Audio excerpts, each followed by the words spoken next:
آگے آتے ہیں ہم رضی اللہ صاحب آپ کی طرف. اسی طرح سے ایک اور حدیث ہے. جناب صلی اللہ علیہ وسلم فرماتے ہیں کہ میرے بعد جو ہے وہ 30 جھوٹے جو ہیں وہ دجال آئیں گے اور وہ دعویٰ کریں گے کہ جو ہے میں، سب بھی کہیں گے کہ میں نبی ہوں.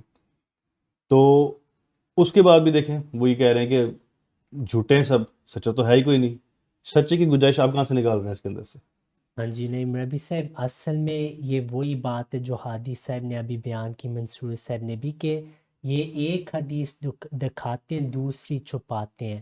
نبی صلی اللہ علیہ وسلم نے 30 جھوٹوں کی خبر تو دی ہے، لیکن کیا کسی سچے کی خبر نہیں دی؟ یہ ان کو سوال ہم پوچھتے ہیں کہ سچے کی بھی خبر دی ہے. چنانچہ اگر ہم صحیح مسلم میں دیکھیں، اس میں آنے والے مسیح نبی اللہ کو ایک حدیث میں 4 بار نبی کہا گیا. 4 بار نبی صلی اللہ علیہ وسلم نے دہرائے کہ وہ نبی ہوگا، نبی ہوگا، نبی ہوگا، نبی ہوگا. اس کے باوجود ہمارے مخالفین جو بعض آج کل اٹھے ہیں کہ ہم نے جماعت کو ختم کر دیا، وہ کہتے ہیں وہ نبوت کی کیپیسٹی میں نہیں ہوں گے. یعنی وہ ایک نبی سے اس کی نبوت چھینتے جس کو حضرت محمد صلی اللہ علیہ وسلم نے نبی قرار دیا تھا. پھر اگر ہم دیکھیں کہ سنن نبی داؤد میں پھر نبی صلی اللہ علیہ وسلم نے فرمایا لیس بینی و بینہ نبی، میرے اور اس کے درمیان کوئی نبی نہیں. پھر آپ صلی اللہ علیہ وسلم کی ایک اور اہم حدیث ہے، آپ صلی اللہ علیہ وسلم نے فرمایا کہ اللہ ان عیسی ابن مریم لیس بینی و بینہ نبی ولا رسول، میرے اور اس کے درمیان نہ کوئی نبی ہے نہ رسول ہے. یعنی وہ یقینی طور پہ نبی بھی ہے، رسول بھی ہے. اللہ انہ خلیفتی فی امتی من بعدی، وہ میری امت میں میرے خلیفہ ہوں گے میرے بعد. یہ نہیں کہ وہ مسیح ہوں گے جو میرے پہلے تھے. من بعدی، خلیفہ بھی ہوں گے، نبی بھی ہوں گے، رسول بھی ہوں گے.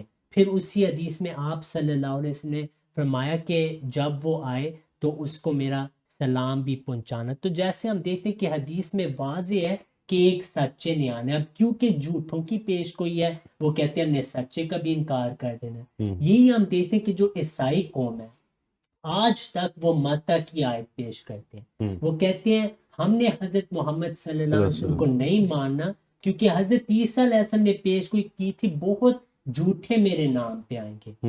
ہم ان کو کہتے ہیں دیکھیں اسی انجیل میں ایک سچے کی بھی خبر ہے. وہ کہتے ہیں نہیں، جھوٹوں کی خبر ہے، ہم نے سچے کا انکار کر دیا. یہ ناانصافی احادیث کے ساتھ، قرآن کے ساتھ بھی. اب نہ صرف یہ، جہاں پہ بھی یہ جائیں گے جس حدیث کو یہ پیش کریں گے، جیسے ہادی صاحب نے ابھی جو ماشاءاللہ بہت اچھے انداز میں آخری اینٹ کا جواب دیا، جہاں پہ بھی وہ جائیں گے جس حدیث پہ وہ جائیں گے نزول مسیح کا عقیدہ آ جائے گا سامنے اور ان کی تشریح کا رد کرے گا. جیسے منصور صاحب نے بھی حضرت عائشہ کا قول بیان کیا، اس کے متعلق مفسرین امام ابن قتیبہ جیسے محدث کہتے ہیں کہ یہاں نزول مسیح کی طرف اشارت. اسی وجہ سے ہم دیکھتے ہیں کہ شر نبراس جو کہ اکثر پاکستان میں بریلویوں کے مدرسوں میں پڑھائی جاتی ہے آج تک، اس میں انہوں نے اس حدیث کا ذکر کیا کہ 30 جھوٹے آئیں گے. ساتھ انہوں نے ایک ضعیف روایت کا ذکر کیا کہ بعض روایات میں کہ 30 جھوٹے ہوں گے، سارے کہیں گے ہم نبی ہیں الا ماشاء اللہ، سوائے جو اللہ چاہیے، نہیں کوئی سچا بھی آ سکتا ہے. پھر وہ بہت اہم بات کہتے ہیں، وہ کہتے ہیں کہ ہاں یہ حدیث موضوع ہے لیکن اگر صحیح ہے تو ہم تعویل کریں گے کہ یہ عیسیٰ علیہ السلام کے متعلق ہے. یعنی 30 جھوٹے تو آئیں گے لیکن ایک سچے نے تو آنا ہے. پھر وہ آگے کہتے ہیں کہ بعض کہتے ہیں کہ نزول مسیح کا عقیدہ تو یہ ختم نبوت کے خلاف ہے. وہ جواب دیتے کہ اس کا مطلب ہے کہ حضرت عیسیٰ علیہ السلام جب آئیں گے ایلی تجدید شرع، یہ ناجائز ہے کہ وہ نئی شریعت لائیں لیکن نبی نے آنا ہے. پھر وہ کہتے ہیں بعض کہتے ہیں کہ ان پہ وحی نہیں آئے گی، اس کے لیے ان کو دلیل چاہیے، نہیں تو ہم یہ نہیں مان سکتے. تو ہم دیکھتے ہیں جو بھی حدیث پیش ہوگی نزول مسیح کا عقیدہ سامنے آ جائے گا اور ان کی باطل تشریح کا رد کر دے گا.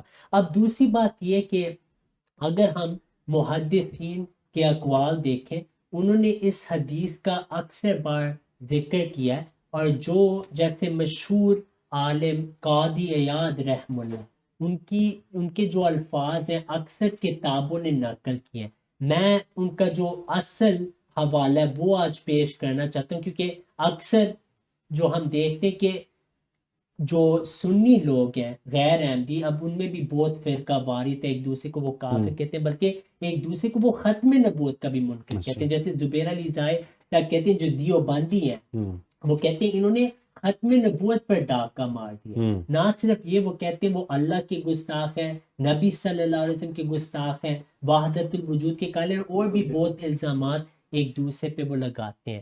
تو اگر ہم قاضی عیاض کی وہ عبارت دیکھیں جو انہوں نے اپنی کتاب اکمال المعلم میں بھی فوائد المسلم میں بات کی، وہ کہتے ہیں وَهَذَا الْحَدِيثُ قَدْ ظَهَرَ، 30 دجال کی حدیث پیش کر کے وہ کہتے ہیں کہ یہ حدیث پوری ہو چکی ہے. اب یاد رکھیں کہ یہ قاضی عیاض رحم اللہ 1148 میں فوت ہوئے، اعظم مسیح سے بہت پہلے کی یہ مجدد ہے. پھر وہ کہتے ہیں فَلَوْ اُدَّ مَنْ تَنَبَّعَ مِنْ زَمَنِ النَّبِي صلی اللہ علیہ وسلم إِلَى الْآن، اگر ہم گنتی کریں کہ جن لوگوں نے نبوت کا دعویٰ کیا نبی صلی اللہ علیہ وسلم کے زمانے میں آج تک، ممن اشتہر بذلک، جو اس کے مقابلے میں مشہور بھی ہو گئے تھے، وعرف واتبعته جماعت علی دلالتہ، اور ان کے بعد ایک جماعت بھی جو ان کی دلالت پہ قائم تھے، لوجد هذا العدد فیہم، ہمیں یہ گنتی مل گئی ہے ان میں.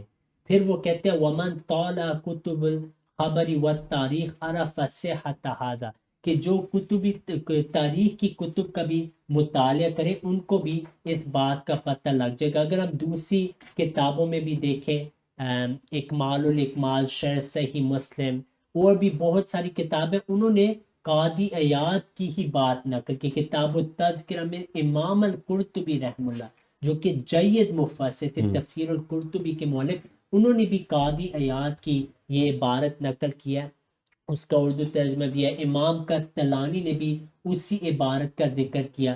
اور فتح المجید میں مجدد ثانی اہل حدیث کے لیے، جو کہ محمد ابن عبد الوہاب کے پوتے تھے، انہوں نے بھی اس حدیث کا ذکر کیا. تو ہم دیکھتے ہیں کہ بہت سارے علماء نے اس حدیث کا ذکر کیا اور وہ کہتے ہیں کہ یہ بات پوری ہو چکی ہے. اس کے علاوہ ہمیں یہ سوال بھی پوچھنا چاہیے کہ دجالوں کے ساتھ سلوک بھی دجالوں والا ہوتا ہے. یہ تو نہیں ہے کہ کوئی دجال آ جائے اور اس کے ساتھ سچے نبیوں والا سلوک اللہ تعالیٰ کرے.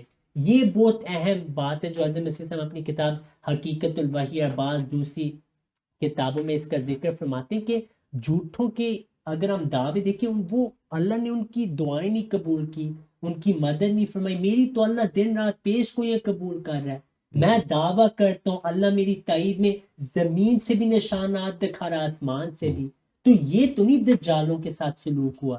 اسی وجہ سے اگر ہم ابن تیمیہ رحم اللہ دوسرے محدثین کی کتابیں دیکھیں، ابن تیمیہ رحم اللہ نے یہاں تک کہہ دیا الجواب الصحیح میں کہ یہ لوگ امت کا اجماع کی بات کرتے ہیں. ابن تیمیہ رحم اللہ کہتے ہیں انبیاء کا اجماع ہے کہ جو جھوٹے دعوے دار ہیں ان کی اللہ نے باتیں سنتا. اسی وجہ سے پھر ان کے شاگرد نے زاد المعاد میں بھی یہ فرمایا کہ وَهُوَ مُسْتَمِرٌ فِي الْإِفْتِرَاءِ، کہ یہ کیسے ہے کہ کوئی افطرا کرتا رہے 23 سنہ 23 سالوں کے لیے، 23 سالوں کے لیے وہ جھوٹ بولتا رہے اور اللہ تعالیٰ اس کی مدد فرما رہا ہے. وہ کہتے ہیں یہ ممکن ہی نہیں. ٹھیک ہے، وہ کہتے ہیں کہ وَهُوَ مُسْتَمِرٌ فِي الْإِفْتِرَاءِ 23 سنہ وَهُوَ مَعَ ذَلِكَ، اس کے باوجود اللہ اس کی تائید کر رہا ہے، اس کی دعائیں قبول کر رہا ہے اور اس کے مخالفین ہلاک ہو رہے ہیں. تو اس سے ثابت ہو گیا کہ حضرت مرزا غلام احمد علیہ السلام کے ساتھ دجالوں والا سلوک نہیں کیا گیا. آج بھی حضرت خلیفۃ المسیح الخامس کے خطبے میں جو حضور نے شروع میں واقعات سنایا اور بیان کیا کہ یہ جھوٹ سب سے بڑی دلیلی جماعت کی ترقیات ہے. تو اس حدیث کا غلط مفہوم لینا بہت ناانصافی ہے. سچے کی خبر تھی، جو سچے کی نشانی تھی وہ مسیح موعود میں پوری ہوئی ہیں. تو اس حدیث کا آنے والے سچے والے کے ساتھ کوئی تعلق نہیں. آپ کے علماء کہتے ہیں وہ 30 آپ علیہ السلام سے 400 سال پہلے فوت ہو چکے تھے. تو گویا مطلب یہ کہنا کہ 30 جھوٹے آئیں گے، اس کا ہرگز یہ مطلب نہیں ہے کہ سچا نہیں آ سکتا. 30 جھوٹے تو آئیں گے لیکن سچا بھی ضرور آئے گا ان کے بعد.